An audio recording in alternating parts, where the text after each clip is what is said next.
नमस्कार दोस्तों, स्वागत है आपका आज की वीडियो में। तो जो नेक्स्ट चैप्टर है हमारा वो है value comes at A price. इसके अंदर हम पीई का डिस्कशन करेंगे कि क्या एक ट्रेडर को पीई रेशियो देखना चाहिए नहीं देखना चाहिए।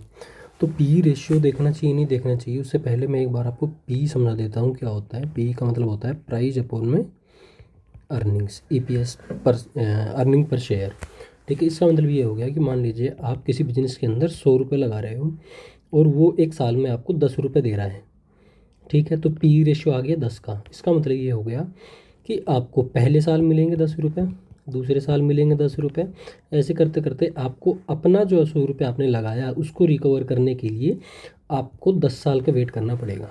ठीक है, मोटा मोटा ये हो गया पी रेशियो। इसको बोलते हैं पी रेशियो कि आपने जो अपना पैसा बिजनेस में लगाया उसको रिकवर करने में कितना टाइम लगेगा। तो एक हो गया 10 की पी का एग्जाम्पल समझ लिया हमने। एक मान लीजिए हम समझेंगे यहाँ पर प्राइस आपने पे किया 1000 रुपये, लेकिन आपकी अर्निंग्स हो रही है सिर्फ 10 रुपये की। इसका मतलब हो गया पी रेशियो आ गया 100।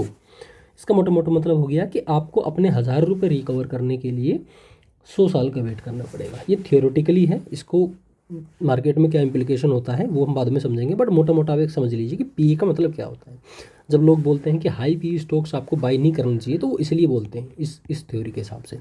बट क्या एज ए ट्रेडर हमारे लिए ये कोई काम की चीज़ है? नहीं, ये हम देखेंगे। ठीक है, value comes at A price, ये एक लाइन ही बहुत चीज़ें बता देती है। जैसे मान लीजिए आपको एक कार बाय करते हो, 10 लाख में भी कार आ जाएगी, 1 करोड़ में भी आ जाएगी, 10 करोड़ में भी आ जाएगी। अब मान लीजिए आप अंडमान निकोबार के अंदर हैं और वहाँ कोई ट्राइब्स है जो कार पहली बार देख रहा है, ट्राइबल ग्रुप है या ट्राइब है जो कार पहली बार ही देख रहा है। उसके लिए 10 लाख की भी सेम है, उसके लिए 1 करोड़ की भी सेम है, उसके लिए 10 करोड़ की भी सेम है। उसे ही लगेगा कि 4 तो पहिए हैं और उसके ऊपर मेटल बॉडी है। ठीक है, बट आपको पता है कि इसकी वैल्यू और इसकी वैल्यू में दिन रात का फ़र्क है। जितना आपने ज़्यादा पे किया आपको वैल्यू ज़्यादा मिली। ठीक है, आपको ज़्यादा वैल्यू मिली, तो value comes at A price. अगर हम हिस्ट्री में देखेंगे, जैसे मान लीजिए पी रेशियो जो हमारे पास्ट विनर्स थे, जैसे डिक्सन हो गया, अगर हम डिक्सन की बात करें,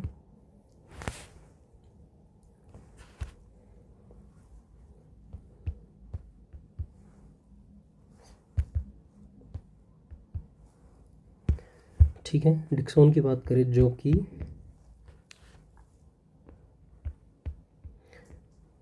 अपने कुछ साल में 2021 से लेकर और 2025 तक 18 गुना के आसपास हुआ। उसकी अगर आप पी देखने जाओगे, मान लीजिए आप यहाँ कहीं 2020 के फॉल के बाद आप एंटर कर रहे हो, ठीक है, 2021 के आसपास, तो आपको पी क्या दिखेगी? 192, 131। ठीक है, 100 के ऊपर ही पी आपको दिखेगी। तो अब इस स्टॉक के अंदर मान लीजिए आप बैठे हो यहाँ पर,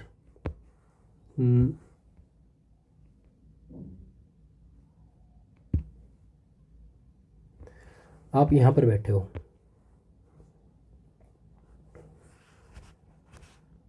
देखो, अगर मैं daily time frame, I think weekly, हाँ डेली टाइम वीकली पे भी देखो आपको ब्रेकआउट दिखेगा। देखो ये ब्रेकआउट आया, ये कैंडल जैसे ही क्लोज हुई आपको दिख गया कि ये साफ साफ एक ब्रेकआउट है। ठीक है, ये रेजिस्टेंस था, यहाँ पे एक रेजिस्टेंस लिया, नीचे से ऊपर आया, अपने रेजिस्टेंस पे एक बार नीचे गया, ठीक है, वहाँ से सपोर्ट लिया यहाँ पे और ऊपर आके अपना रेजिस्टेंस तोड़ दिया। बट अगर यहाँ अगर आप बाय करने जाओगे तो बहुत सारे लोग क्या बोलेंगे कि जो पी है, जैसे मान लीजिए आप अगर यहाँ बाय कर रहे हो तो 30-40 के आसपास की पी है। ठीक है, तो बहुत लोग बोलेंगे कि यार 30-40 की पी भी बहुत ज़्यादा होती है नॉर्मली लोगों के लिए, या तो 10 से नीचे की या 20 के आसपास की पी को वो मानते हैं कि यार ठीक है पी, और इससे ऊपर अगर पी है तो वो बहुत हाई पी है। तो अगर आप यहाँ बाय करने जाओगे तो आपको पी मिलेगी 40 की या 30 की। ठीक है, आप इग्नोर कर दोगे इसको कि यार नहीं, इस पी पे मैं इस स्टॉक को नहीं खरीद रहा, तो क्या होगा आपके साथ? देखो,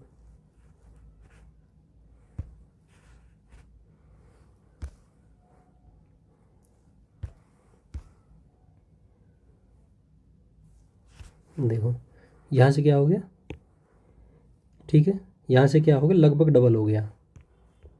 ठीक है, यहाँ से लगभग डबल हो गया स्टॉक। यहाँ से स्टॉक डबल हो गया। ठीक है, चलिए देखते हैं। यहाँ पी क्या थी, 30-40 के आसपास। अब जब स्टॉक डबल हो चुका है तो पी क्या मिल रही है आपको, 96। अब बहुत सारे लोग जो इन्वेस्टर होंगे वो क्या करेंगे कि नहीं यार, यहाँ से तो अब 100 की पी का मतलब हो गया हमें अपना पैसा रिकवर करने के लिए 100 साल लगेंगे। उनका थॉट क्या होगा कि हमें अपना पैसा रिकवर करने के लिए 100 साल लगेंगे। वो स्टॉक को बाय नहीं करेंगे, फर्दर बढ़ता जाएगा, जैसे जैसे बढ़ेगा पी इंक्रीज होती जाएगी। ठीक है, और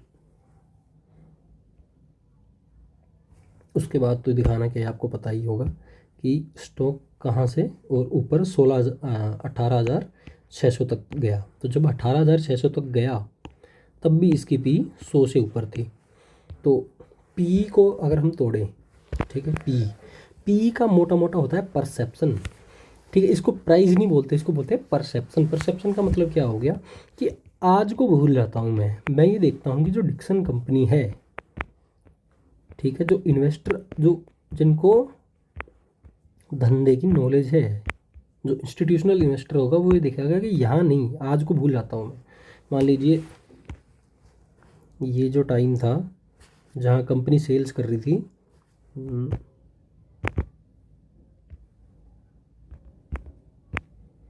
ठीक है, 2020 में कंपनी सेल्स कर रही थी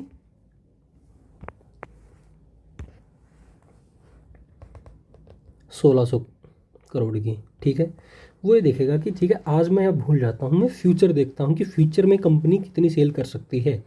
तो उसे ये लगा कि 1600 से और सिर्फ 5 साल में 14,000 तक पहुँच गई इसकी सेल, मतलब 8 से 9 टाइम। ठीक है, 8 से 9 गुना सेल्स हो सकती है। ठीक है, उसे लगा होगा 1600 से हो सकता है डबल हो जाए। ठीक है, डबल हो गई, फिर यहाँ से भी डबल हो गई और फिर यहाँ से भी डबल हो गई। तो पी का मोटा मोटा मतलब होता है कि परसेप्शन कैसा है। आज को भूल जाओ, मैं देख रहा हूँ 3 साल बाद की, अगर 3 साल बाद कंपनी की सेल्स या रेवेन्यू 2x या 3x या 4x या 5x हो रहा है 5 साल में, अगले 3 साल में, 5 साल में, तो मैं उसको आज ही डिस्काउंट कर दूंगा। ठीक है, जैसे मान लीजिए अगर आपने डाउ थ्योरी पढ़ी है तो उसमें सबसे पहले यही चीज़ बोली जाती है कि जो मार्केट है वो एक डिस्काउंटिंग मैकेनिज़्म है। ठीक है, इसका मतलब क्या हो गया कि यहाँ जो आदमी बैठा था उसे ये पता था कि इस कंपनी की कहीं ना कहीं सेल्स जो है आज 2,000 से या तो 4,000 डबल या ट्रिपल होने वाली है अगले कुछ सालों में। तो उसने क्या किया कि उसने देखा कि आज भाव है मान लीजिए 900, जब कंपनी 2,000 करोड़ की सेल कर रही है। ठीक है, अगर कंपनी 4,000 करोड़ की सेल करेगी तो भाव कहाँ जाएगा, 1,800। ठीक है, ये तो जब होगा जब पी सेम रहेगा। एक होता है पी री रेटिंग। ठीक है, पी जब यहाँ पे 32-40 के आसपास का पी था, उसके बाद जब पी हो गया डबल तो ये 1,800 की जगह उसको मिलेगा 3,600। इसको बोलते हैं पी री रेटिंग। तो उसने ये देखा कि आज मेरे को 900 रुपये देने पड़ रहे हैं उस कंपनी को जो 2,000 करोड़ की सेल कर रही है। ठीक है, बट इसके पास पोटेंशियल है कि ये 6,000 करोड़ की सेल कर सकती है। तो इसका प्राइस होगा फ्यूचर में 27, मतलब 3x हो जाएगा मोटा मोटा, हम बिल्कुल सिंपल लेके चलते हैं। तो वो क्या करेगा, आज ही उस 6,000 करोड़ की सेल को डिस्काउंट कर देगा और ख़रीद लेगा, कि उसको पता है 6,000 करोड़ की सेल आनी है तो आज ही खरीद लेगा वो। तो जैसे ही खरीदेगा प्राइस जो है वो ऊपर जाना शुरू हो जाएगा। तो इसको बोलते हैं हम डिस्काउंटिंग मैकेनिज्म, कि मार्केट को पता था कि इस कंपनी के अंदर कुछ बहुत अच्छा होगा। ठीक है, अगले आने वाले साल में 3 to 5x इनकी सेल हो जाएगी। तो उसको जो है परसेप्शन बन गया, अच्छा परसेप्शन बन गया, तो क्या हो गया, पी उसका हाई गया। ठीक है, 200 तक पी गया, फिर 100 से नीचे कभी पी नहीं आया, और जब 100 से नीचे आया तब खेल हो चुका था।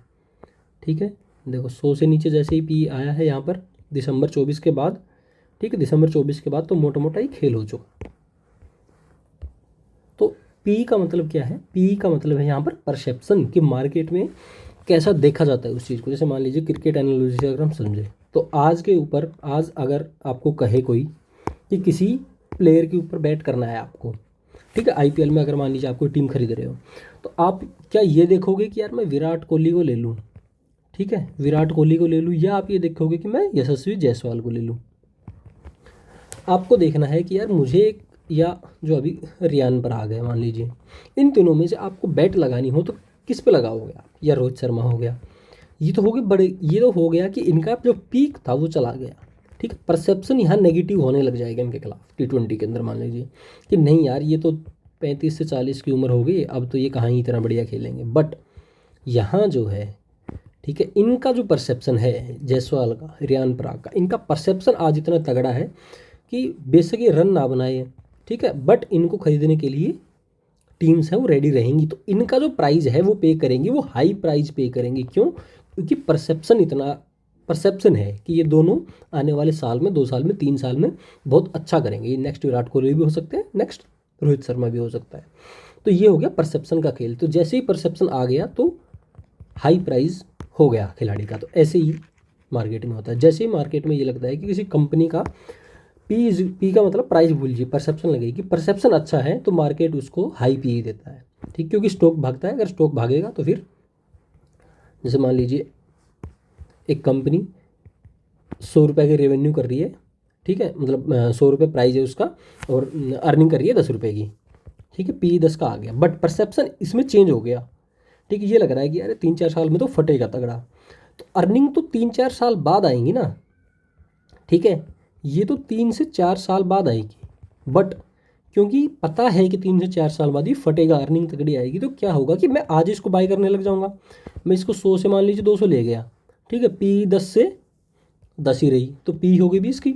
ऐसे ही अगर मैं प्राइस को, क्योंकि मुझे पता है कि परसेप्शन अच्छा हो गया, मैं भी खरीद रहा हूँ और लोग भी खरीद रहे हैं क्योंकि परसेप्शन ठीक हो गया, तो प्राइस 100 का 200 हो गया, पी 10 की 10 ही रही, ठीक है, तो पी 10 से 20 हो गई। ऐसे ही जब प्राइस मान लीजिए 100 का 500 हो गया और पी 10 की 20 आ गई, ठीक है, तो क्या हो जाएगा, सॉरी पी कह रहा हूँ, अर्निंग्स 10 की 20 होगी, अर्निंग तो डबल हुई, लेकिन जो प्राइस है वो प्राइस हो गया 5 टाइम्स। इसका मतलब क्या है, परसेप्शन ने प्राइस को तो बदल दिया, लेकिन अर्निंग को आते आते टाइम लगेगा, तो इसीलिए पी हाई हो जाती है। तो अगर आप डिक्सन का देखोगे तो इसके साथ सेम यही हुआ, ठीक है। यहाँ पर सितंबर से पहले के क्वार्टर देखोगे तो 30 से 40 की पी, 30 से 40 की पी दिखेगी आपको, बट जैसे जैसे परसेप्शन अच्छा हुआ पी जंप करने लग गई क्योंकि प्राइस इंक्रीज हो गया। तो ये चीज़ आपको ध्यान में रखनी है कि पी का मतलब हो गया परसेप्शन। ऐसे ही मान लीजिए ट्रेंड का एग्जांपल अगर हम लें, कोई भी आप अच्छा जो परफॉर्मेंस स्टॉक ने किया है उसको आप उठा के देख सकते हो, ठीक है। यहाँ तो इसकी पी 2020 में तो नेगेटिव में चली गई थी, इसका मतलब कंपनी लॉस कर रही थी, बट वहाँ से देखो पी 100 से नीचे आई ही नहीं, अभी तक पी 100 से नीचे नहीं है। क्यों? क्योंकि परसेप्शन है ग्रोथ का, ठीक है। तो क्या फिर आपको पी देखना चाहिए नहीं देखना चाहिए? एक तो क्या करना है आपको, द चीप ट्रैप में नहीं फंसना है कि यार पी मिल रही है 5 की, इस स्टॉक को ले लें। अब देखो इसका मतलब हो गया, मान लीजिए कोई ख़राब प्लेयर ले लो, मान लो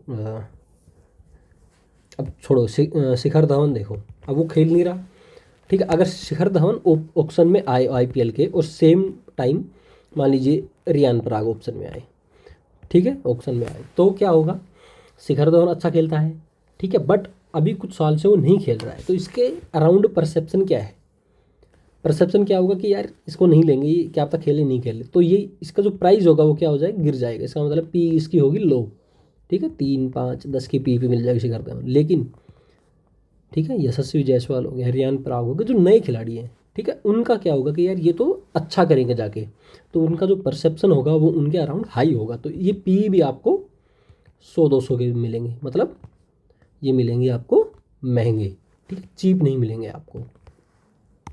तो आपको इस हिसाब से देखना है कि अगर कोई स्टॉक जिसके हाई पी है, ग्रोथ स्टॉक है, ठीक है, कुछ होता है सिक्लिकल जो होते हैं उनकी भी पी आपको हाई दिख जाती है, उनकी बात नहीं हो रही यहाँ पर सिर्फ ग्रोथ स्टॉक्स की बात हो रही है। सिक्लिकल की पी अलग काम करती है। तो जैसे मैंने बताया मारुति और फरारी का कि value comes at A price, P high होगी क्योंकि परसेप्शन अच्छा है कि वो कंपनी आगे जाने वाले टाइम में कुछ अच्छा करेगी। तो अगर पिछले 100 टॉप परफॉर्मिंग आप स्टॉक्स देखोगे तो उनकी एवरेज पी 40-50 के आसपास आएगी। क्यों? क्योंकि उनके अराउंड परसेप्शन अच्छा था। तो क्या अब आपको ये देखना है कि यार इस स्टॉक की पी हाई है तो मैं इसको ना लूँ, ठीक है, क्योंकि आप हो ट्रेडर, आपको इन्वेस्टर नहीं हो आप, ठीक है। ये सब इन्वेस्टर का काम है पीई देखना। हमारा काम क्या है, हम है स्विंग ट्रेडर। हमारा काम सिर्फ ये है कि अगर सेटअप अच्छा है, स्टॉक अपने स्टेज 2 में है, तो हम उसको बाई करेंगे, ठीक है। इसका मतलब मोटा मोटा हमें पीई को देखना ही नहीं है। इतनी राम का मतलब कहानी का मतलब यही था कि हमें जो है पीई को देखना ही नहीं है एक ट्रेडर के लिए, ठीक है। स्विंग हो या पोजिशनल ट्रेडर हो, पीई का कोई मतलब नहीं है, ठीक है। आप पीई को भूल जाइए, क्योंकि पीई गेम है परसेप्शन का। आपको लगेगा हाई पी है मैं नहीं लूँगा, वो हाई पी इसलिए है क्योंकि परसेप्शन है। P is major sentiment more than value, ठीक है। उसके बाद एक पी जी रेशियो होता है, ठीक है। पी अपॉन जो ग्रोथ आ रही है उसके अंदर, ठीक है। तो सेम होता है कि अगर 1 से कम है वो तो अच्छा माना जाता है, 1 से ज़्यादा है तो बुरा माना जाता है। वो भी आपको नहीं देखना, क्यों? क्योंकि आप एक ट्रेडर हो, ठीक है। तो आई होप पी के अराउंड जो आपको मिथ होगा कि यार पी कम है ज़्यादा है मैं लूँ इसको नहीं लूँ, आपको देखना ही नहीं है पी, क्योंकि आप ट्रेडिंग परस्पेक्टिव से देख रहे हो, इन्वेस्टिंग के से नहीं, ठीक है। नेक्स्ट चैप्टर है ट्रेडिंग विद द ट्रेंड। अब आपने बहुत सारी जगह सुना होगा ट्रेंड इज़ योर फ्रेंड, ठीक है। ट्रेंड फॉलोइंग, ठीक है, कि मैं ट्रेंड फॉलोअर ट्रेडर हूँ, तो इसका मतलब क्या होगा, ठीक है। नेवर गो लॉन्ग स्टॉक, मतलब अगर कोई भी स्टॉक अपने 200 डे मूविंग एवरेज से, या मैं तो कहूँगा कि 50 डे मूविंग एवरेज से भी नीचे है, तो उसमें आपको बाई नहीं करना है। क्यों? क्योंकि जो मूविंग एवरेज होगी 200 दिन की लगा लो या 50 दिन की लगा लो, वो क्या बताती है, मोटा मोटा ट्रेंड बताती है। जैसे इसका देखो, ये क्या है, मूविंग एवरेज है, ये है 200 मूविंग एवरेज, ये ऊपर जा रही है, इसका मतलब स्टॉक अप ट्रेंड में है। जैसे ये डाउन हो गई मतलब स्टॉक डाउन ट्रेंड के अंदर है। तो अगर कोई स्टॉक, मेरा तो ये क्राइटेरिया है कि 50 डे मूविंग एवरेज से नीचे है तो मैं उसे छूता ही नहीं हूँ। हाँ, अगर कोई टर्न अराउंड स्टॉक है तो वो अलग बात है, उसकी हम डिस्कशन बाद में करेंगे,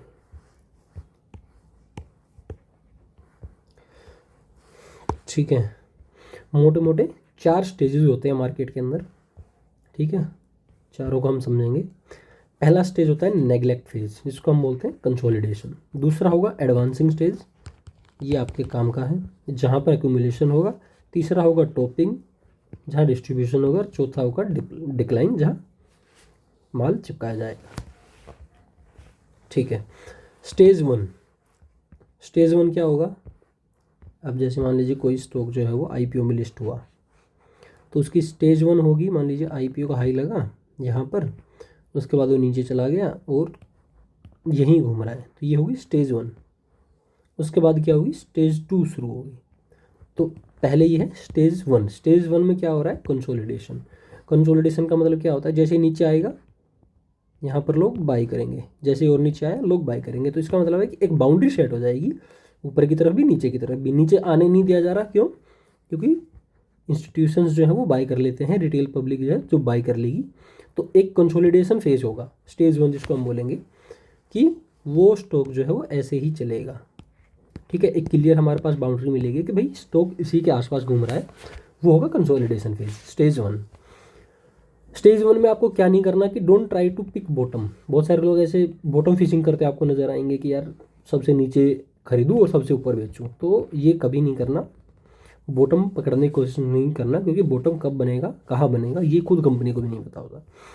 गोल is not to buy cheapest और lowest but to buy at right time, ठीक है। हमारा गोल ये नहीं होना चाहिए कि यार मैं सबसे सस्ता खरीद लूँ, मैं इसको 5 के पी पे खरीद लूँ, या इसको अपने 52 वीक लो पे खरीद लूँ। हमारा गोल होना चाहिए कि हम सही टाइम पर एंट्री करें। जैसे मान लीजिए आप एक ट्रेन स्टेशन पे जा रहे हो, ठीक है, ट्रेन खड़ी है, ट्रेन का टाइम है 10 बजे, ठीक है, 10 AM। अब ये भी नहीं है कि आप इसमें आके 10 घंटे पहले से बैठ जाओगे, और ये भी नहीं है कि भाई 10 बजने के बाद आओगे। आप राइट टाइम पे आओगे ताकि आप ट्रेन में बैठो और आपकी जर्नी शुरू हो सके। ऐसा ही मार्केट में होता है कि आपको राइट टाइम पे एंट्री करनी है, ना कि पहले या बाद में, ठीक है। तो स्टेज 2, अगर मैं 1 आपको यह दिखाऊँ, देखो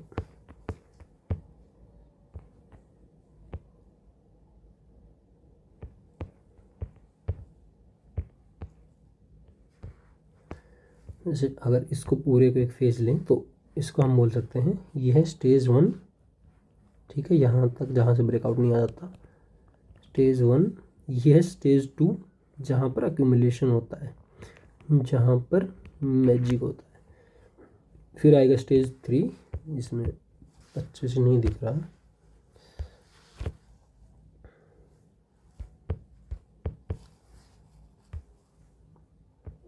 हाँ ये देखो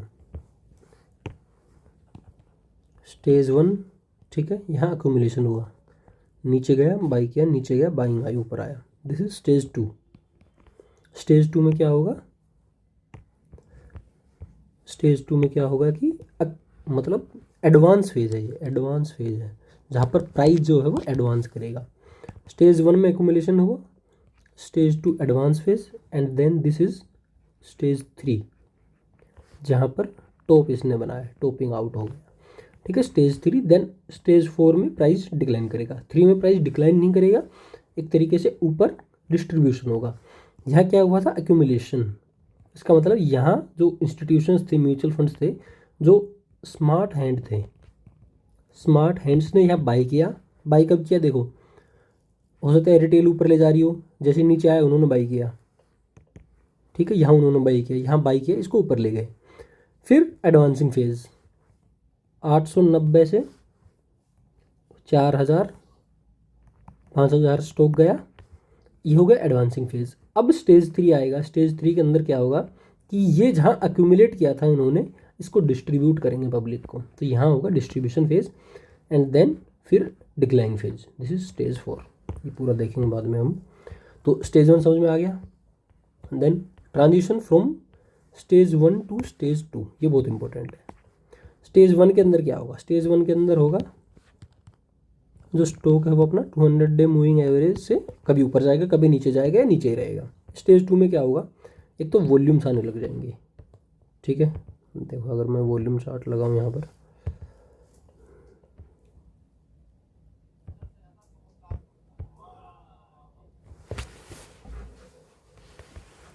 ठीक है, देखो ये दिख रही है आपको, वॉल्यूम बिल्कुल ड्राई हो गई स्टेज 1 के अंदर। जैसे स्टेज 2 शुरू हुआ, वॉल्यूम यहाँ से देखो बढ़ने लगी, बढ़ने लगी, ठीक है। ये आ गया वॉल्यूम, सॉरी स्टेज 3।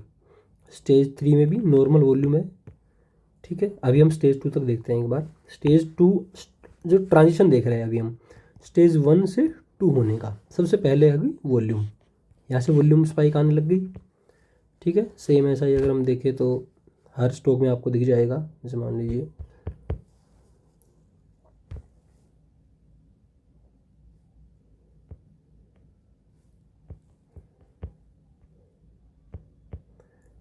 ठीक है, ये इसका क्या था, स्टेज 1। स्टेज 1 वॉल्यूम देखो, उसके बाद वॉल्यूम एकदम बढ़नी शुरू हुई, यहाँ आ गया स्टेज 2। ये पूरा फेज था स्टेज 2। तो ट्रांजिशन देखो आप, वॉल्यूम बिल्कुल नहीं है, जैसे स्टेज 2 शुरू हुआ यहाँ से वॉल्यूम आने लग गई। तो एक तो चीज़ हमें समझ में आ गई कि जब भी स्टॉक नीचे से ऊपर जाए और वॉल्यूम आने लग जाए, इसका मतलब वो स्टेज 1 से स्टेज 2 में ट्रांजिशन हो रहा है उसका, ठीक है। दूसरा, वो अपने 52 वीक लो से 20 से 30% ऊपर जाएगा, ठीक है। ये कोई मेजर वो नहीं है। उसके बाद 150 EM में अबव हो जाएगी 200 डे EM में से, ठीक है। इसको अगर हम डेली में देखें तो देखो ये है 150, ये है 200 डे। यहाँ देखो क्रॉसओवर होने की कोशिश हुई बट नहीं हुआ। यहाँ 150 अबव है 200 डे से। डिक्शन में अगर मैं दिखाऊँ आपको,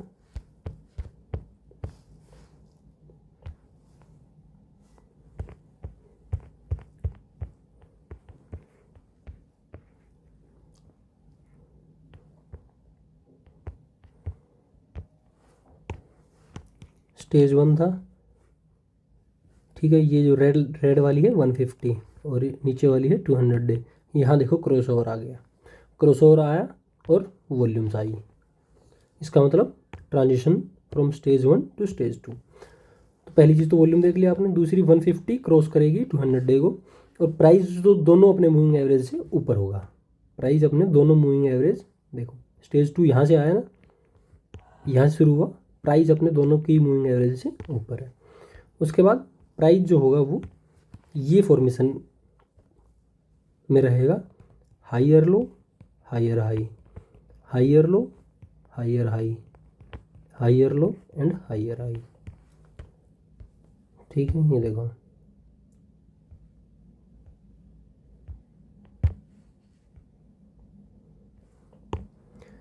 ऊपर गया, हायर हाई बनाया, देन हायर लो बनाया, ऊपर गया, देन फिर हायर लो बनाया, फिर हायर हाई बनाया, हायर लो बनाया। मतलब एक जो एडवांस फेज होगा, देखो जिससे स्टेज 1 जो होगा, स्टेज 1 में ऐसे ऐसे चलता रहेगा, स्टेज 2 में क्या होगा, वो ऐसे चलना शुरू कर देगा। ठीक है, तो ये हो गया एडवांस फेज, जिसको बोलेंगे स्टेज 2।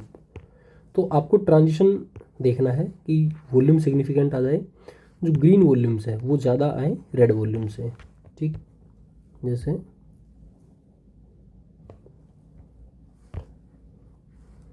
यहाँ देखो ग्रीन वॉल्यूम्स आपको ज़्यादा दिख रही है, ग्रीन वॉल्यूम दिख रही है, तो जो रेड वॉल्यूम्स है वो आपको कम क्वांटिटी में दिखेंगी।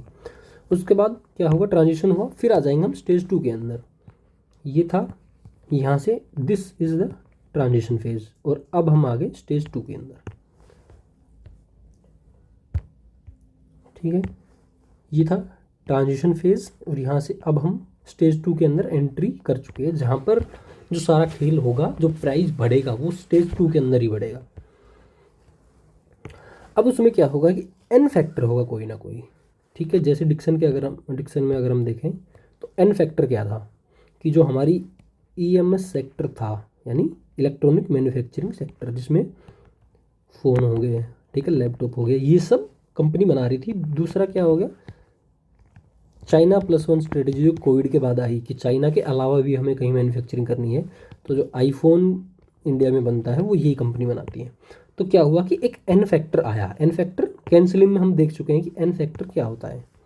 ठीक है, एन फैक्टर क्या होगा, न्यू प्रोडक्ट होगा, नया मैनेजमेंट होगा, या नया डेवलपमेंट हुआ होगा इस ओवरऑल सेक्टर में। तो ओवरऑल सेक्टर में क्या डेवलपमेंट था, अगर हम डिक्सन की बात करें तो वो था चाइना +1 स्ट्रेटेजी। ठीक है, उसके बाद ह्यूज वॉल्यूम स्पाइक्स आएंगे स्टेज 2 में, विजिबल वॉल्यूम्स होगी, आपको दूर से दिख जाएंगी, और more up days than down days, more up days than down days. ठीक है, ये देखो अगर हम देखें तो 1 2 3 4 5 6 दिन ऊपर गया, फिर नीचे आया, देन ऊपर गया ज़्यादा। जो आपको रेड डेज है वो देखो कम दिख रहे हैं, ग्रीन डेज ज़्यादा दिखेंगे आपको। ये हो जाएगा प्रॉपर स्टेज 2। तो जो आपकी ट्रेड्स होंगी वो आपको स्टेज 2 के अंदर ही लेनी है। ठीक है, जैसे RVNL,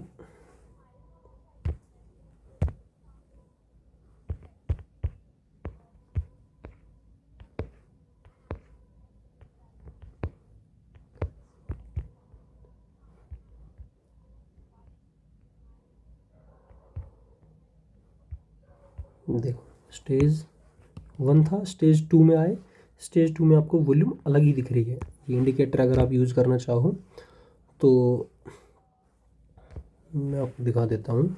ये जो इंडिकेटर है ये बता देता है कि वॉल्यूम, जैसे HYQ highest volume quarterly, highest volume ever, तो ये आपको बता देगा कि वॉल्यूम जो है वो कितनी ज़्यादा आ रही है। देखो जहाँ जहाँ आपको ये मतलब एक जगह दिखेंगे ना, highest volume quarterly, highest volume ever या हाईएस्ट वॉल्यूम ईयरली, वहाँ ही देखो गेम हो रहा होगा।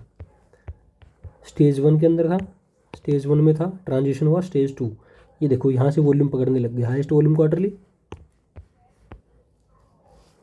देखो यहाँ से highest volume quarterly, highest yearly, volume increase होने लग गई। जो ग्रीन डेज हैं वो रेड डेज से ज़्यादा होने लग गए, देखो ग्रीन डेज रेड डेज से ज़्यादा वॉल्यूम आपको दिख गई। वॉल्यूम जो है वो है फुटप्रिंट्स किसके, स्मार्ट मनी के।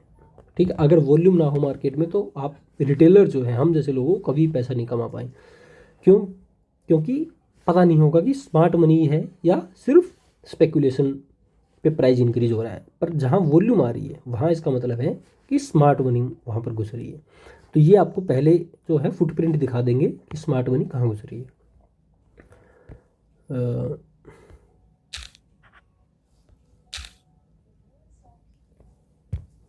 ठीक है, तो जो आप अपना मेन काम जो होगा वो स्टेज 2 के अंदर ही होगा। ठीक है, मेन काम जो होगा स्टेज 2, स्टेज 2 में ही बाइंग आएगी। देखो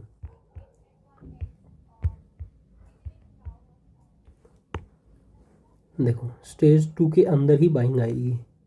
36 से हो गया 72 डबल स्टेज 2 में। अगर हम इस पूरे को देखें तो ये देखो स्टेज 1 था, स्टेज 2, देन स्टेज 3, छोटे से को स्टेज 4, फिर क्या होगा स्टेज 4 से फिर स्टेज 1 के अंदर ट्रांजिशन हो जाएगा। तो आपकी जो बाइंग होगी वो मेजरली स्टेज 2 के अंदर ही होगी। ठीक है, तो आपके लिए हमारे लिए सबसे इम्पोर्टेंट जो फेज़ होगा वो होगा फेज़ 2, स्टेज 2, जहाँ पर होगा प्राइस एडवांस। ठीक है, अब स्टेज 3 में क्या होगा? स्टेज 3 में होगा कि जो स्मार्ट मनी ने जो पैसा स्टेज 2 में कमाया वो अब धीरे धीरे रिटेल पब्लिक को डिस्ट्रीब्यूट कर देंगे। देखो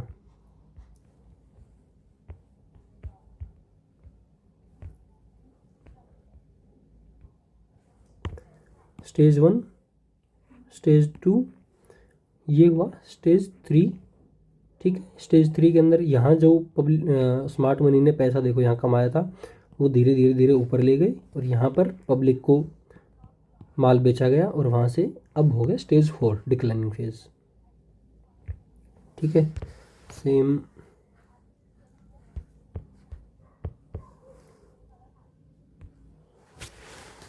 अगर आप डिक्शन का देखें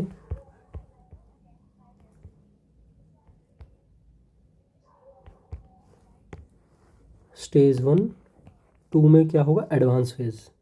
स्टेज 3 आया जहाँ पर यहाँ जो खरीदा गया था वहाँ बेचा गया पब्लिक को। स्टेज 4 आया, स्टेज 4 जो होगा वो फिर स्टेज 1 के अंदर कन्वर्ट हो जाएगा और वहाँ से फिर स्टेज 2 शुरू होगा। तो ये एक लाइफ साइकिल चलती रहेगी, stage 1, stage 2, stage 3, stage 4, stage 1 sorry stage 1, stage 2, stage 3, stage 4, तो ऐसे प्राइस चलता रहेगा। तो स्टेज जो 3 है वो आपको देखना है कि स्टेज 3 के अंदर आपको एंट्री नहीं लेनी है। स्टेज 3 में क्या होगा कि जो पहले पैसा बनाया हुआ था, जो पहले यहाँ लोगों ने यहाँ बाई करके स्टेज 1 में और पूरा स्टेज 2 खिला के, और जब स्टेज 3 के अंदर वो जो बड़ा पैसा है वो जो बेचने के बाद तब आपको बाई नहीं करना है। तो स्टेज 3 का हमें कैसे पता लगेगा? मार्केट हो जाएगा चोपी, चोपी कैरेक्टर हो जाएगा उसका। देखो देखो यहाँ क्या हुआ, वॉल्यूम देखो रेड वॉल्यूम है। ठीक है, यहाँ अगर आप देखो तो ये एक ब्रेकआउट फेलियर है। ठीक है, यहाँ पहले जो भी ब्रेकआउट आ रहे थे वो सारे सस्टेन हो रहे थे, प्राइस ऊपर जा रहा था। ठीक है, एक रेड कैंडल आई हाई वॉल्यूम के ऊपर, यहाँ ब्रेकआउट फेल हुआ। ठीक है, नीचे आया। अपनी जो ये मूविंग एवरेज है इसने, ये है 10 weekly 10 day moving average, sorry 10 weekly moving average, उसको नीचे, उसके नीचे प्राइस आया, ऊपर जाने की क्रॉस करने की ट्राई किया लेकिन यहाँ नहीं हुआ और प्राइस फिर नीचे आ गया। तो यहाँ हो जाएगा स्टेज 3, जहाँ पर जो नीचे लोगों ने खरीदा था वो माल आपको दिया जाएगा, बेचा जाएगा, चिपकाया जाएगा। तो स्टेज 3 में क्या हुआ, चोपी बिहेवियर हो गया। पहले ब्रेकआउट्स अच्छे आ रहे, देखो ये भी एक ब्रेकआउट अच्छा आया, बट उसके बाद ब्रेकआउट सस्टेन नहीं हुए, प्राइस नीचे आएगा, ऊपर जाने की कोशिश करेगा, फिर नीचे आ जाएगा। तो ये है स्टेज 3। स्टेज 3 में और क्या होगा, न्यूज़ आएंगी स्टेज 3 के अंदर। ठीक है, नेगेटिव न्यूज़ आ जाएंगी, हो सकता है कुछ नेगेटिव पॉजिटिव दोनों न्यूज़ आ जाए, या स्टोरी टेलिंग होगी आपको। ठीक है, यहाँ जैसे RVNL या जो रेलवे स्टॉक्स हैं वो इसका एक अच्छा एग्जाम्पल है। ठीक है, कि कैसे पब्लिक को स्टोरी बेची जाएंगी और उसके नाम पे माल जो है वो लोगों को चिपकाया जाएगा। देखो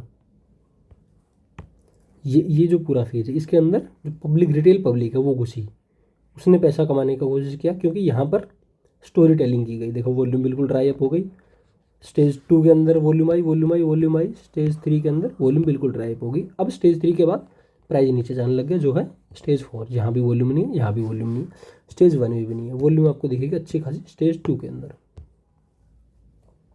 ठीक है, ये फेज जो होगा इफोरिया फेज होगा। इफोरिया का मतलब क्या होगा कि सब इसके पीछे भागेंगे बाय करने के लिए। ठीक है। जो भी जैसे मान लो ट्रेंड का भी अगर हम एग्जांपल लें तो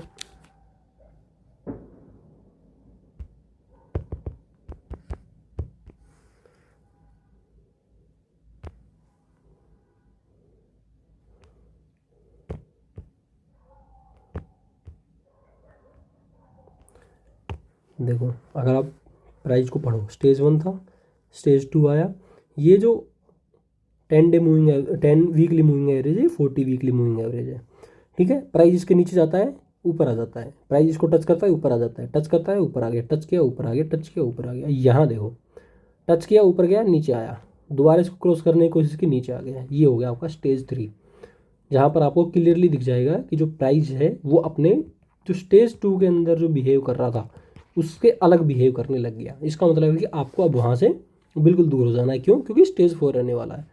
अगर आप यहाँ भी निकल जाते हैं, ठीक है, अगर आप मान लीजिए यहाँ भी आपने देख लिया कि यार ये तो इसके ऊपर जाने की कोशिश की 10 वीकली मूविंग एवरेज के, बट ये ऊपर नहीं जा पाया, फिर से नीचे आ गया, तो यहाँ प्राइस था 7,000 के आसपास, अभी प्राइस चल रहा है 4,000 के आसपास। तो ये हो गया स्टेज 4, जहाँ पर डिक्लाइन आएगा, ठीक है। स्टेज 3 में क्या होगा? यूफोरिया होगा, आपको न्यूज़ बेची जाएंगी, आपको स्टोरी बताई जाएंगी, ठीक है। स्टेज 4 में क्या आएगा कि जो न्यूज़ अच्छी थी वो अब नेगेटिव न्यूज़ आने लग जाएंगे।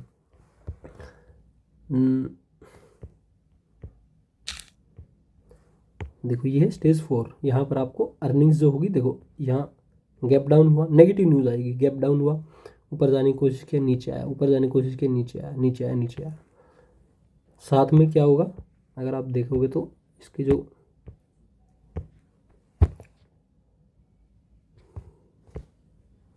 जो ग्रोथ है वो अगर आप देखो, डबल डिजिट में थी, नेगेटिव हो गई, नेगेटिव सिंगल डिजिट में आ गई, और अब लो डबल डिजिट में ग्रोथ आ गई। क्यों?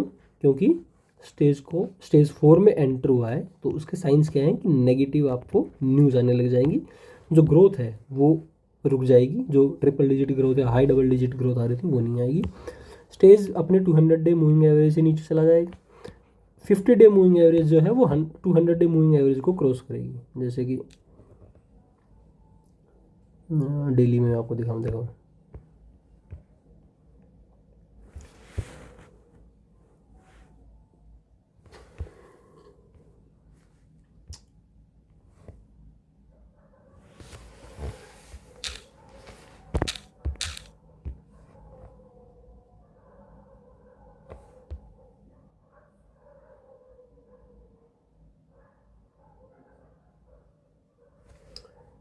ये देखो क्रॉस ओवर आ गया। अगर आप डेली पे देखोगे तो डेली पे भी आपको क्रॉस ओवर दिखेगा, ठीक है। ये थोड़ा लेट आया, बट देखो जहाँ स्टेज 2 के अंदर ये ऊपर एडवांस कर रही थी, स्टेज 3 में क्या हो गया, फ्लैट हो जाएंगी, फिर स्टेज 4 में ये नीचे चली जाएंगी। तो स्टेज 4 में क्रॉस ओवर भी आ गया, जो 150 है वो बिलो 200 चली गई, ठीक है।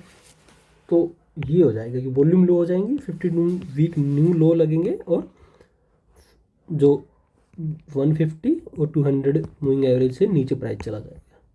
तो ये है स्टेज 1, देन स्टेज 2 आएगा, स्टेज 3 आएगा, 3 के बाद डिक्लाइनिंग फेज आएगा 4th का, फिर अक्यूमुलेशन फिर स्टार्ट हो जाएगा। जैसे हम इसमें देखें,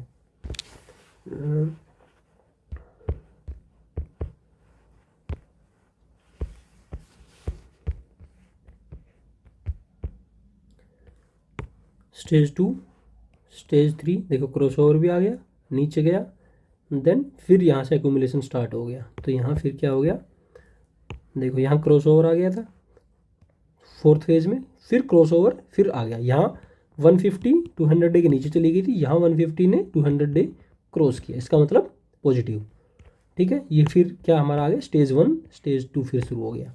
तो ऐसे ही अगर आप कोई भी स्टॉक देखोगे, जैसे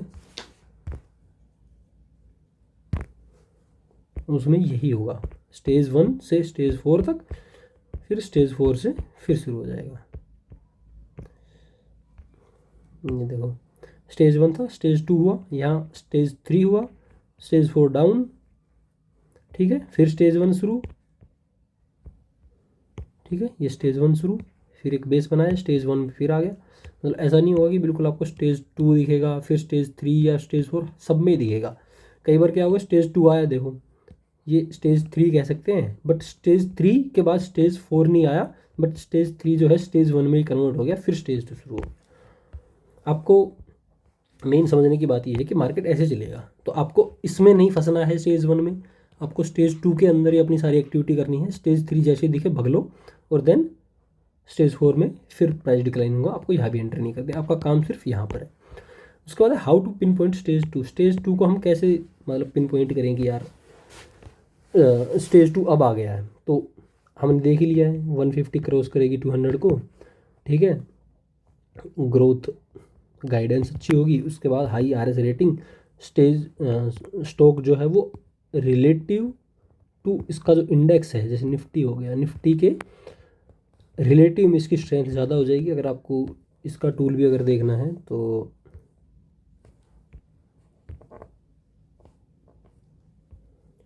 ये देखो, ये आप सर्च कर सकते हो स्मार्ट वीपीएसजी, और इसको अगर आप लगाओगे तो मैंने तो ये हाइड कर रखा है, बट इसको अगर आप लगाते हो तो इसकी सेटिंग में आपको ये दिख जाता है कि आरएस रेटिंग, देखो आरएस रेटिंग 1, आरएस रेटिंग 2, ठीक है, ये दिखा देगा कि आपका जो स्टॉक है वो इंडेक्स के रिलेटिव में कितना परफॉर्म अच्छा कर रहा है या नहीं कर रहा है। जैसे मान लीजिए हम फोर्स मोटर्स की बात करें तो इसकी जो है वो हाई आरएस रेटिंग मिलेगी, देखो हाई आरएस 99। इसका मतलब है कि जो स्टॉक है वो अपने इंडेक्स से और अपने और स्टॉक से, मान लीजिए 100 स्टॉक है, उनमें से टॉप 1% के अंदर है ये, ठीक है, तो इसकी हाई आरएस रेटिंग मिलेगी। तो अगर यहाँ से देखो, अगर आरएस रेटिंग अच्छा है तो यहाँ से हो सकता है ये, अगर आप ब्रेकआउट बाय करते हो तो ये अच्छा आपको रिटर्न दे, ठीक है, ये देख लिया हमने, ठीक है। मैजिक यही होगा, आपको स्टेज 2 के अंदर ही बाय करना है, ठीक है। अगर इसको मैं देखूं तो ये देखो, अगर इसका भी देखें,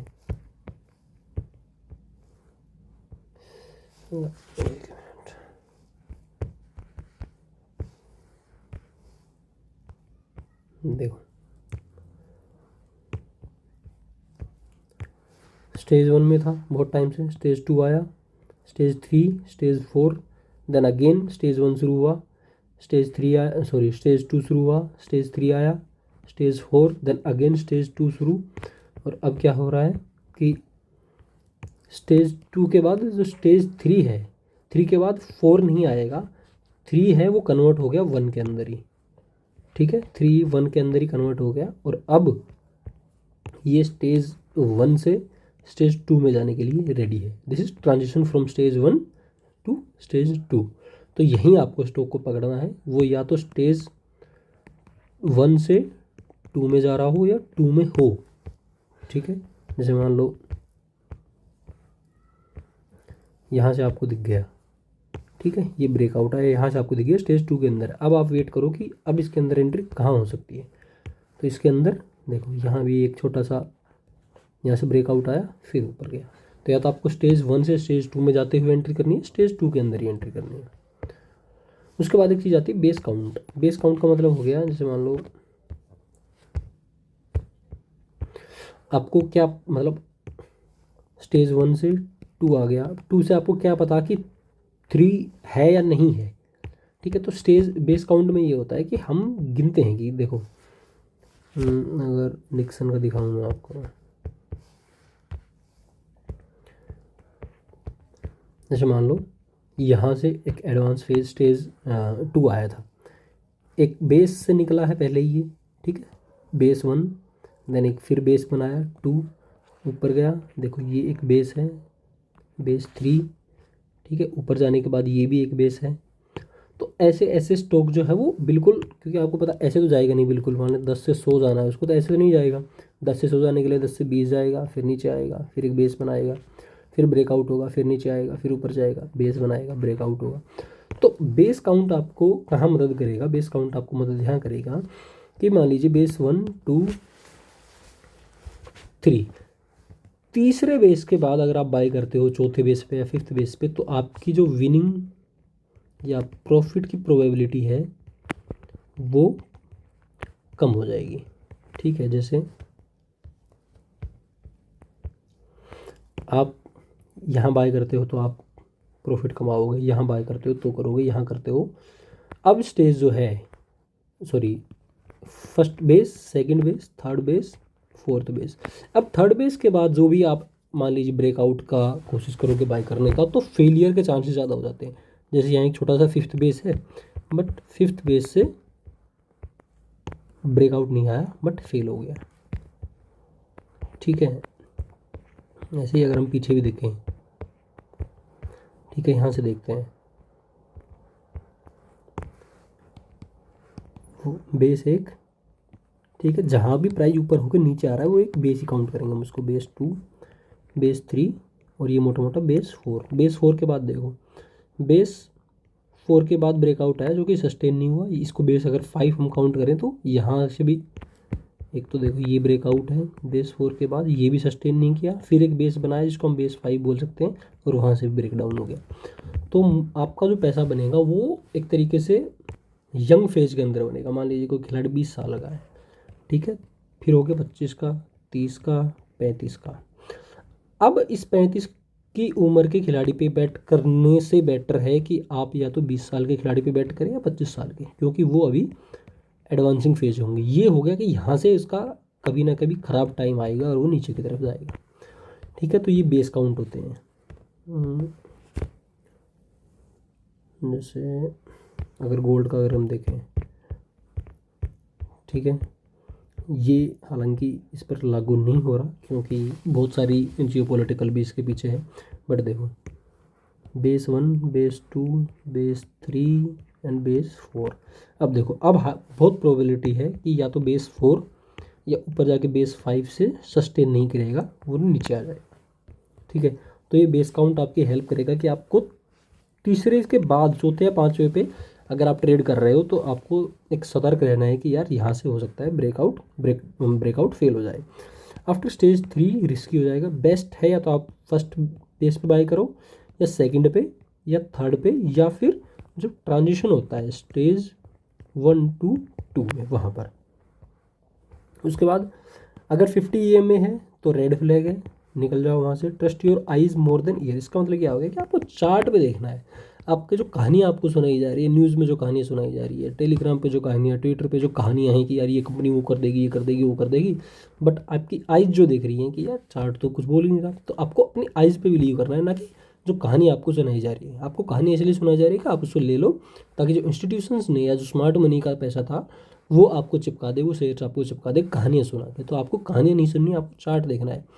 ठीक है, कि मान लो चार्ट तो यहाँ से स्टेज 3 के बाद स्टेज 4 में आ गया, लेकिन आपको कहानियाँ बहुत अच्छी सुनाई जा रही, तो आप क्या करोगे, मैं यहाँ बाय नहीं करूँगा, लेट कि चार को एक बनने दो और एक को फिर स्टेज 2 में कन्वर्ट होने दो, तब मैं बाय करूँगा।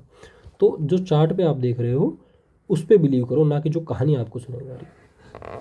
उसके बाद change in behaviour is a warning. Change in behaviour का मतलब क्या हो गया, जैसे स्टॉक का स्टेज 2 में एक बिहेवियर होगा, उससे जब वो डिफरेंट बिहेव करने लग जाए, ठीक है, जैसे ये स्टेज 2 है, स्टेज 2 में हम क्या देख रहे हैं कि यार ये 10 एंड 20 डे मूविंग एवरेज के आसपास ही घूम रहा है। देखो घूम रहा है मूविंग एवरेज के आसपास, यहाँ डिप मारी बट फिर आ गया, फिर आ गया, फिर आ गया। बट जहाँ आपने ये देखा कि यार ये 10 और 20 डे से डिप मारी फिर ऊपर गया, बट यहाँ पर इसको अच्छे से क्रॉस नहीं कर पाया, इसके ऊपर सस्टेन नहीं हुआ, फिर आ गया नीचे, जैसे हमने ट्रेंड में देखा था। नीचे आया, इस क्रॉसओवर को क्रॉस करने की कोशिश की, लेकिन फिर नीचे आ गया।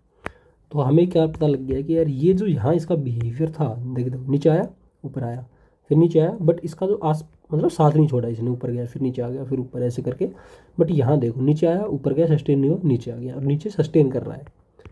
दूसरी चीज़, जहाँ पर ये ऊपर की साइड है, यहाँ ये क्या होने लग गई, एक तो क्रॉसओवर आ गया नीचे की तरफ, और ऊपर अगर हम देखते हैं ये 150 डे है, ये 200 डे है। ठीक है, 150 डे भी अपवर्ड स्लोपिंग थी, यहाँ पर 200 भी, बट यहाँ देखो ये एक फ्लैट होने लग गई। ठीक है, फ्लैट होने लगी, इसका मतलब स्टेज 3 आ गया, और जब ये डिक्लाइन हो जाएंगे इसका मतलब है स्टेज 4 आ गया। ठीक है, फंडामेंटल्स विल फॉलो लेटर।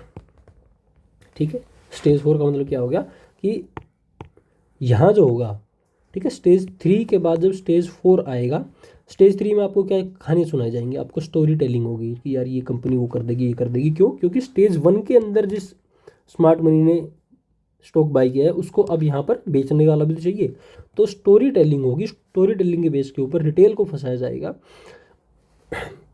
और फिर वहाँ से स्टेज 4 शुरू हो जाएगा। उसके बाद कहानियाँ, उसके बाद जो रिजल्ट है फंडामेंटल वो फॉलो करेगा स्टेज 4 के बाद। जैसे यहाँ पर देखो सेल्स जो बढ़ रही थी triple digit triple digit triple digit, यहाँ डबल में आई 95 से सीधा 29%। ठीक है, वाई सेल्स। तो फंडामेंटल्स जो है वो बाद में आ जाएंगे। देखो फंडामेंटल सितंबर 25 का जो रिजल्ट है वो यहाँ आया है, देखो ठीक है अभी आया है, बट हमने तो देख लिया यार स्टेज 3 आने गया और क्रॉसओवर भी आने वाला है, ये नीचे की तरफ भी होने लग गई, इसका मतलब स्टेज 4 आ चुका है। तो आप इसमें एंट्री नहीं लोगे तो क्या है कि आपका पैसा बच जाएगा। ठीक है, उसके बाद कैटेगरीज, इंडस्ट्रीज एंड कैटलिस्ट, ये हम अगले चैप्टर में करेंगे। तो अगर आपको वीडियो अच्छी लग रही है, आपको कुछ सीखने को मिल रहा है, तो एक कमेंट जरूर डाल दीजिएगा, जैसी भी आपको लग रही हो, अच्छी लग रही हो, बुरी लग रही हो। और अपने दोस्तों के साथ भी शेयर कीजिएगा अगर आपको लग रहा है कि इनसे आपको कुछ सीखने को मिल रहा है। Thank you.